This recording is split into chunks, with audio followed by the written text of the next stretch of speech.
Welcome to Rust Revival Garage. My name is Tim. If you saw the last video, I was having trouble with getting good vacuum readings on my Blueprint Engines 350. And I don't know what it is for sure, but I think it's the intake manifold. Could be that I'd over torqued it, could be a number of different things, but I decided to go ahead and get a brand new Edelbrock Vortec intake. And so I'm going to see if I put that in and see if that helps, because I'm taking this truck on the Hot Rod Power Tour this year, and it's coming up in less than 2 weeks. I think I really only have about a week and 3 or 4 days. So with that said, I'm going to go ahead and tear down the engine and see if putting in a new intake with new gaskets, again, going over it, making sure that everything is correct. I'm going to see if I can get a better idle without having it be too far advanced, and also get decent vacuum readings. So let's get to it.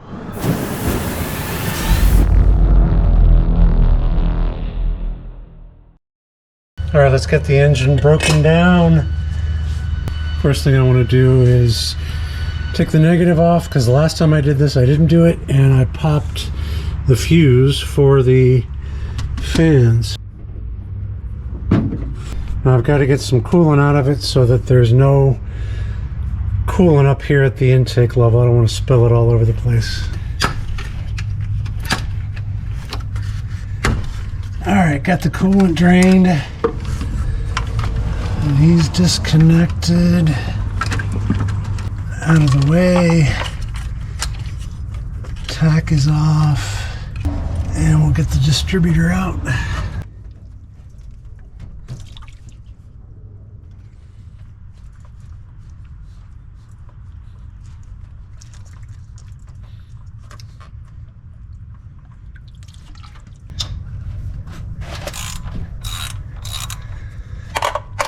Get my fuel line off. Hopefully not too much fuel comes out.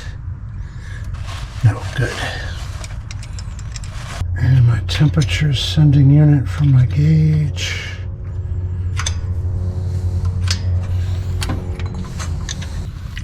All right, distributor comes out.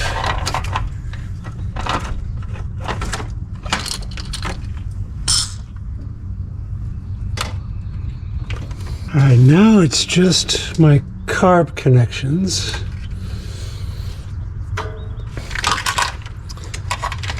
And I think that is it, so I can try to get the intake off. Yeah, there is nothing I hate worse than doing something several times, and this is my 3rd time taking this thing off.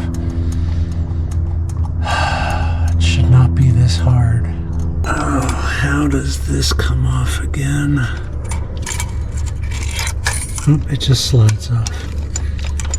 All right, so that stays out of the way. And then I just need the other 3 bolts on the carb.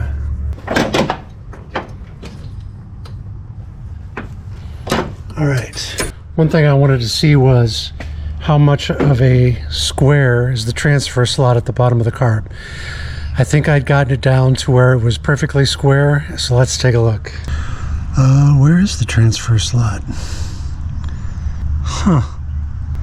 I'm confused. Last thing to do now is just take off the 8 Vortec head bolts.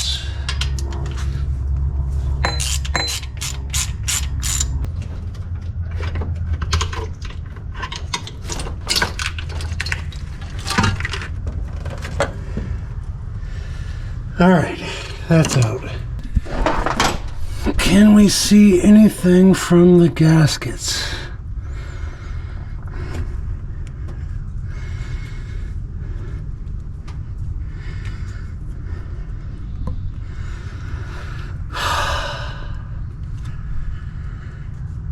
The gaskets look okay.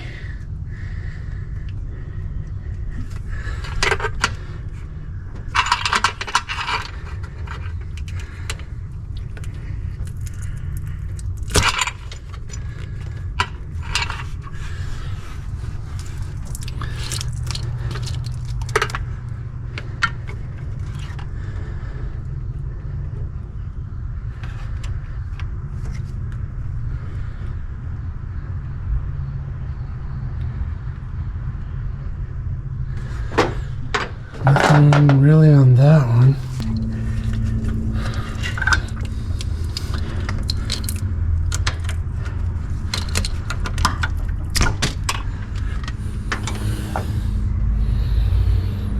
These gaskets look surprisingly really good.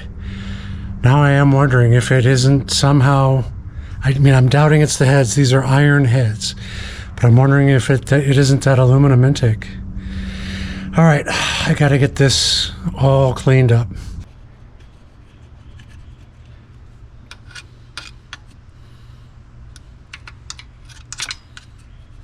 All right, scraping away. Still got to do back there. I'm saving the best for last because, oh, it hurts to lean against this and this. So I hope you all remember my test where I tried to test the crankcase pressure. Yeah, I was probably not supposed to do it with that breather cap in there. That might explain why I probably didn't get any reading whatsoever for the pressure when I did that test. Thanks for somebody in the comments for pointing that out. A lot of other good stuff in the comments that I just decided I'm going to go ahead and tear this thing apart and try it because I don't have a whole ton of time. And again, it may not be the issue, but you know, I still need to get going on this. And so, yay, my new intake manifold arrived. So there's my new Edelbrock intake. 2116 in case you have the Vortec heads and you're doing something similar. Alright, got started on this side. I got to keep cleaning that up, but progress is being made. Taking a look at them, they're pretty much exactly the same, except for this design is a little off compared to this.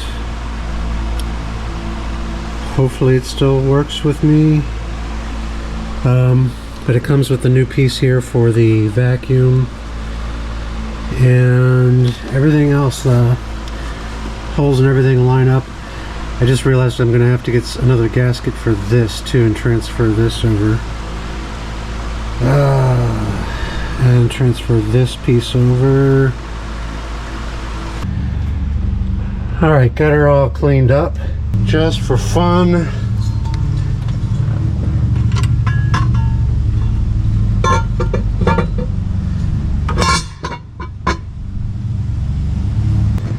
Feels like a good fit. Just got to make sure I got the bolt holes lined up. What I'm going to do is put my carburetor studs in 4 corners, set it down on the studs, that way the bolt holes line up. Now I'm transferring everything over. Got my Teflon tape for these things here, and I can take them out. If I need to use the new ones, I can as well.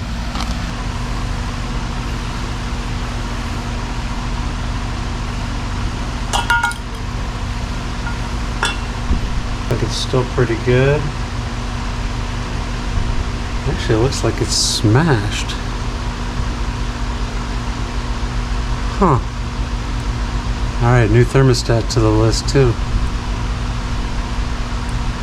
Okay, I got my temp sending units bolts transferred over. Let's try this water jacket one.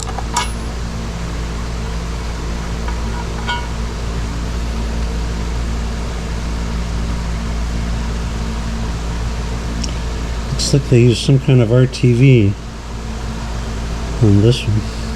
Got a little RTV on there. Actually, probably too much.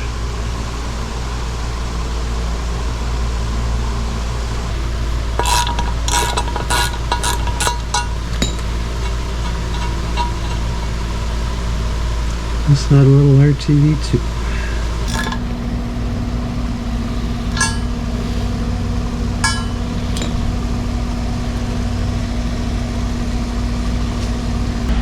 Alright, got the thermostat housing cleaned up. It just looks like crap. Maybe I'll spray it before I put it on here. Alright, got my bolts all cleaned off. Did a little brake clean on this surface. And then it's time for the gray Permaseal. And I'm going to be using the Ultra Gray from Permatex, high torque. Perfect for intakes. And I'm going to do just a little bit around the water jacket, and then on the head, and then on the insides of the gasket. But just a very thin layer.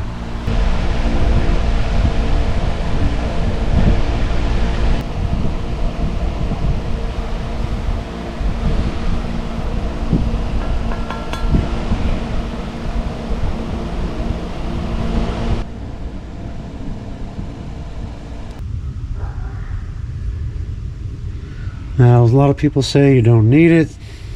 I think even Fel Pro says it should be dry, but a lot of people also say do this. I didn't show it on camera, but I actually used the wrong carb studs. Those are too short. So I robbed a few from my Le Mans.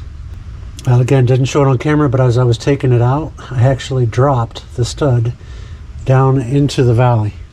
Dropped right down in there, and it was sitting on top of the cam.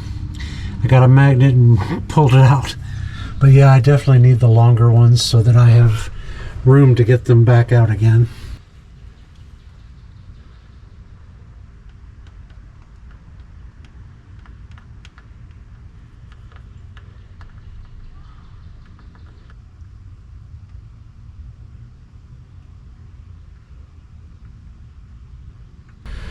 All right, now it's time to put the intake on.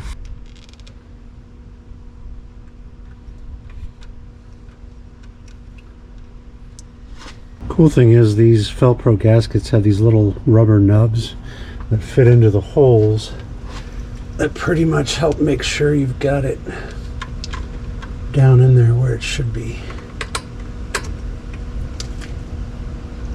All right, pretty good fit. I'll let that tack up a little bit and then drop my intake on.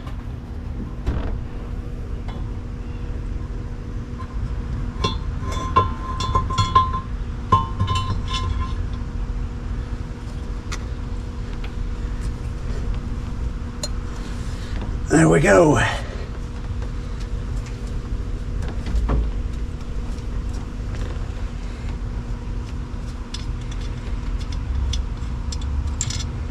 Take out my stud bolts. I've got it pushing out.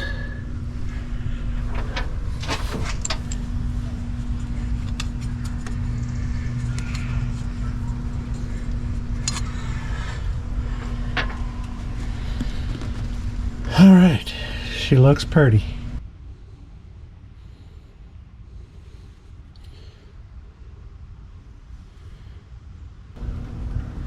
Next are intake bolts, and I'm going to do them in the same pattern that I'm going to torque them, which is crisscross from the inside out. And this is literally just finger tight. So what do you guys do when you're torquing, say, the intake, and you've got the sealant, the silicone? Do you let it set up for a while before you torque it down, or you just go ahead and torque everything down once you get it on there? Like, should I start right now torquing it down, or should I give it some time to sort of congeal and harden a little bit before torquing it down? Normally I'd give it time to do that, so I think I'm going to do that again. Hopefully it's the best way to do it. Let me know in the comments down below though. So just in case you weren't sure, if you use the Permatex Ultra Gray, it says let dry for 1 hour, then tighten to torque specs. Finger tighten until material begins to squeeze out around flange. Allow 24 hours to cure before fluids and returning to service. So yeah, definitely want to wait an hour before torquing this down. Cool. One of the other issues I think I might have had, if it wasn't the intake itself, was maybe the fact that I had over torqued it. This one actually requires 11 foot-pounds according to the Edelbrock instructions, and 11 foot-pounds is not very much. And I've got one of those old school Sears Craftsman torque wrenches, and it almost sort of starts at 20. So what I did was I actually picked up a inch-pounds torque wrench, just a little one. This one goes from 120 to like 850 or 9 something. So 11 foot-pounds is times 12 is 132. And so this one starts at 120, and I've got it set to 120. I think I'll do everything in the correct torque sequence at 120, then go back around again and do it to 132. So this is something that I've not done before, so that maybe that was part of my problem too, so I don't know.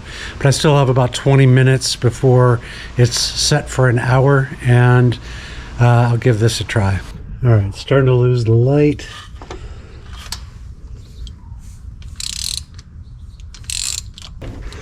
Crisscross.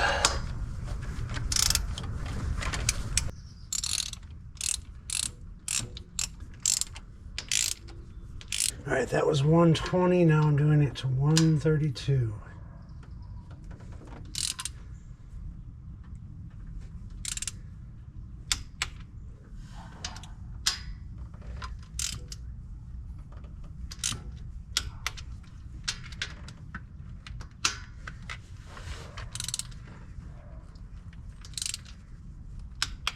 While I was waiting, I dropped the distributor back in, which I shouldn't have done because it limited my access a bit, but I also got the water temp sensor hooked up. Still need to get a couple other things done, but I'm going to call it now good for the night. Okay, a day later, I had to do the whole graduation thing for my high schooler.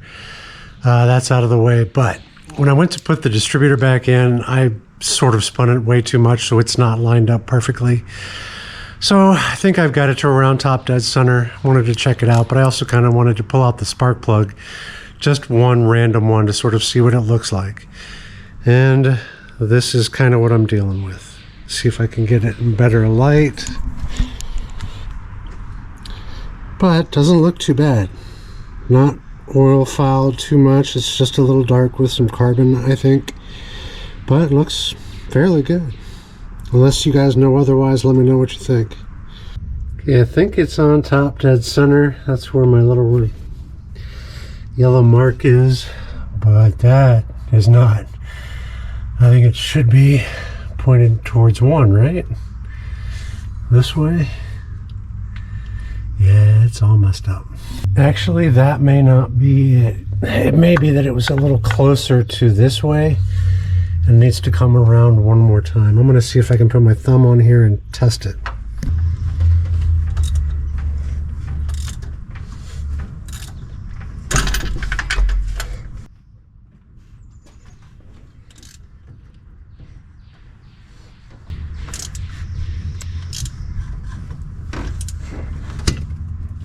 All right, it pops out there.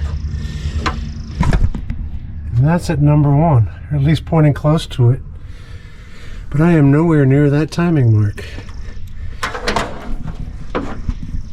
Alright, so the timing mark isn't down here anywhere, so it's fairly close. Yeah, I did 3 real small turns, and then it shows up. What is going on? Pointed at number 3. I've gone back down a little bit, and I'm going to come back up, and then we'll see when this pops out.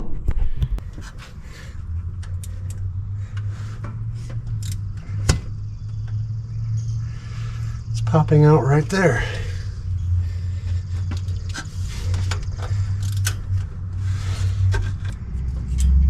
Cannot feel the top of the piston.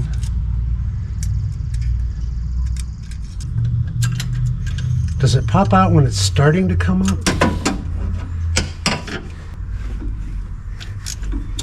Yeah, see, look, it's moving it there. Now it's stuck. I think that is pretty close to where it should be. Okay. And the timing mark is close. The only thing is that's pointing maybe not so much at number 1. Okay, so my rotor is literally pointing right to here. I'm going to make that my number 1. Got the Spark plug back in, tightened down. As far as I know, it's got a good connection. Now I just think I need to go ahead and install my thermostat housing. Decided to give it a little coat of silver, maybe freshen it up a little bit so it looks good with the new intake. And I'm going to go with my old thermostat. It works. You never know what you're going to get with the new one. The devil that you know is sometimes better than the devil you don't. And I got a new Fel-Pro gasket, so hopefully we won't have any coolant leaks.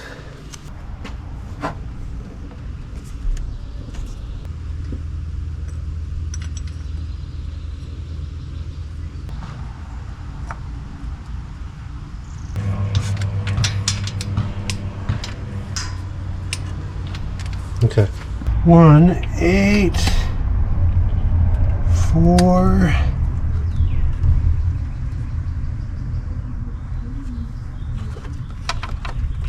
3. Okay, got the wires situated, got everything plugged into the distributor. I think it's now time for the carburetor. In previous video, somebody told me that this was the actuator for the HVAC system, and I'd unplugged it. So I've got new line running up to here, over to here, and I had to replace that because I tried to take the old line off and broke it, so I got a new one. So that's all hooked up again. And just got to get this hose back on.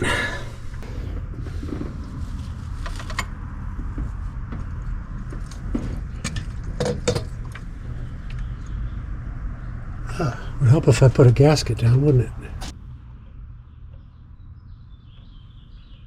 Okay, I think I've got everything hooked back up. Fuel line's on, accelerator, all the vacuum lines, PCV, brake line. Yeah, I think that is everything.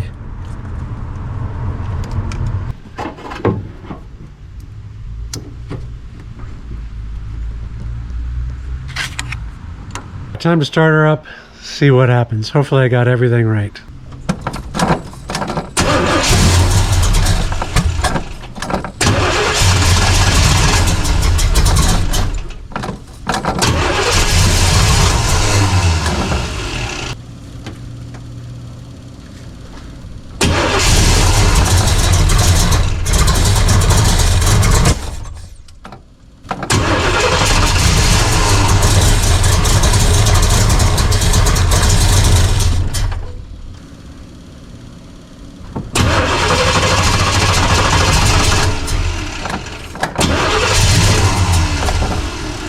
Too advanced.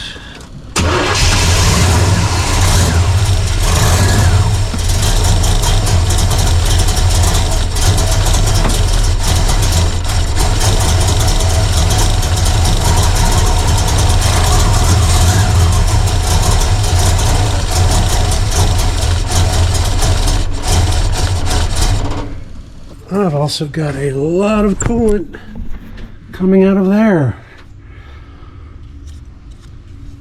Did not know about that. Alright, got the coolant cleaned out, got a little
I'm going to lock that down, drive it around, and get it warmed up. According to this, it's really advanced. Okay, I brought it back a little bit. Turn it clockwise. Let's see how it does.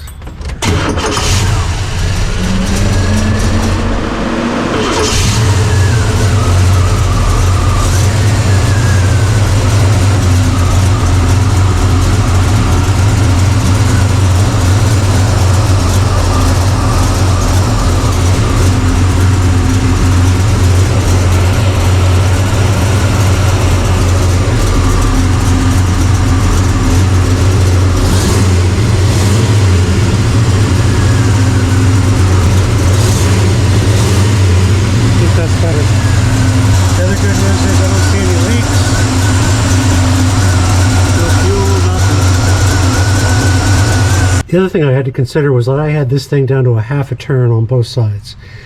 So I've moved it back out to 1, and I've hooked up my vacuum gauge just to see what it does.